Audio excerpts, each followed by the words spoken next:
Have you ever wondered what you'd do if everything you knew about survival was suddenly a lie? Welcome back to Bingeworthy, the channel where we break down the shows you can't stop watching. Today, we're diving deep into the latest episode, Pressure, and let me tell you, the title is an understatement. This episode completely flips the script on the entire bunker universe, and we are so here for it. So grab your nutrient paste, settle in, and let's get into the shocking twists and turns of this game-changing hour of television. The episode kicks off with a seriously ominous cold open. We're in some unknown high-tech control room, a place we've never seen before. Rows of monitors glow in the dark, each one showing a different bunker. We see behavior charts, population counts, and even conflict projections. It's like someone is playing a giant, terrifying game of The Sims with thousands of human lives. An unseen operator types a few commands, and boom, Phase 2 initiated. Then another command flashes, tube network limitations active. Suddenly, we see transport routes, the literal lifelines between the bunkers, start shutting down one by one. This isn't a malfunction. It's deliberate. Someone is pulling the strings, squeezing the bunkers, and we have no idea who they are or why. It's a chilling start that sets a tone of paranoia and suspense for the entire episode. We then cut to our familiar heroes in Bunker 1, and chaos is already erupting.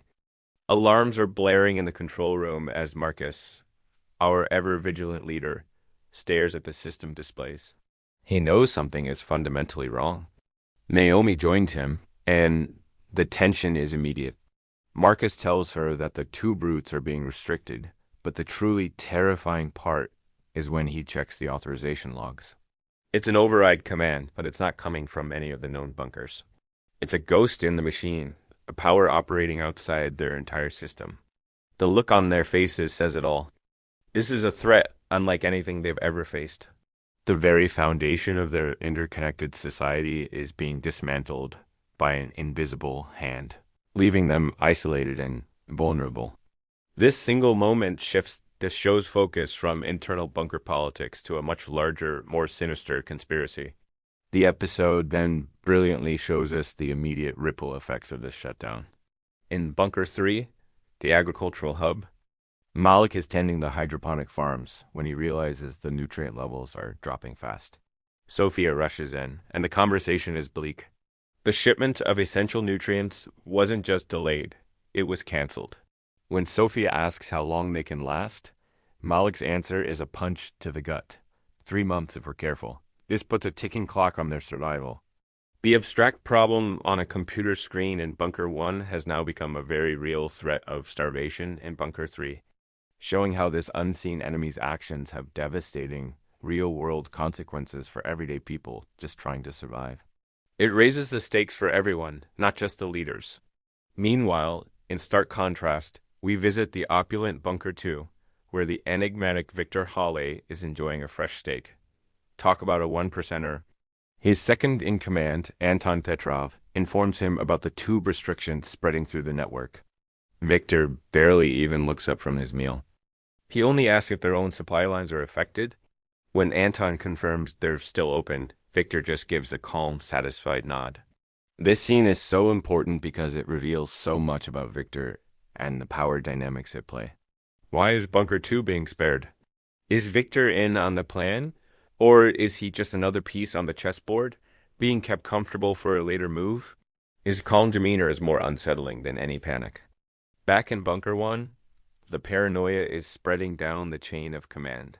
We see Eli Carter, a maintenance worker, having a hushed conversation with Sana and Lena. The news of the tube routes shutting down has reached the lower levels, and the fear is palpable. They immediately understand the implications. Sana predicts ration cuts, while Lena voices an even darker possibility, expulsions. Kicking people out of the bunker to conserve resources. This is the reality for the average citizen. While the leaders grapple with the big picture, the common people are worried about their next meal and whether they'll be thrown out into the wasteland to die. It is a powerful reminder of the human cost of these high-level games and reinforces the pressure theme of the episode. The walls are literally and figuratively closing in on everyone. And then Just when you think things can't get any more intense, the episode delivers its biggest bombshell. Back in the control room, Naomi is staring at her console when she spots a tiny flicker on the sensors. It's a weak, irregular signal, but it's there. Naomi can only whisper, "That's impossible." The lore of the show has told us for ages that Bunker 5 suffered a catastrophic failure years ago. It was a ghost story, a cautionary tale. But the signal pulses again, weak but undeniable. Someone or something is alive in the one place no one thought to look. This single discovery redefines their entire world. It's not just about a few isolated bunkers anymore. There are other survivors, other stories, and potentially other dangers out there. The climax of the episode takes place in the council room, where the leaders of the Allied bunkers have gathered to discuss this unbelievable revelation. Anton Petrov, ever the pragmatist, immediately pushes back, reminding everyone that Bunker 5 failed. It's a tomb. But Naomi counters, arguing that it didn't fail completely. Someone survived. The debate is electric.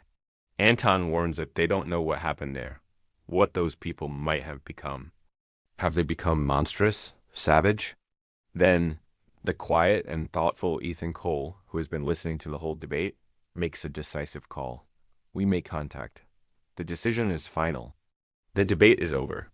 They're going to open a door that has been sealed for years, and they have no idea what's on the other side. The final scene is pure, heart-stopping suspense. We're in the radio room. Marcus sits before the transmitter, the weight of the council's decision on his shoulders. He takes a breath and speaks into the microphone. Bunker 5. This is Bunker 1. For a moment, there's nothing but the crackle of static. The silence is deafening. The faces of everyone in the room are frozen with anticipation, and then a faint voice, "Clear the noise, please." Everyone holds their breath. The voice comes again, weak, desperate, and filled with pain. "Help us." And just like that, cut to black. What an absolutely killer ending. It leaves us with a million questions. Who are these survivors? What kind of help do they need? And what danger will our heroes face by answering their call? This episode was a masterclass in tension and world building, and it has set the stage for a second half of the season that is going to be absolutely explosive. So, what did you all think? Is making contact with Bunker 5 a huge mistake? And who do you think is behind Phase 2? Is it Victor Halle or this mysterious outside force? Let me know all your theories down in the comments below. I'll be reading every single one. This show just keeps getting better and better, and I can't wait to see what happens next. Thanks so much for watching. If you enjoyed this breakdown, make sure to hit that like button, subscribe to Bingeworthy, and ring that bell so you don't miss our next video. We'll see you then.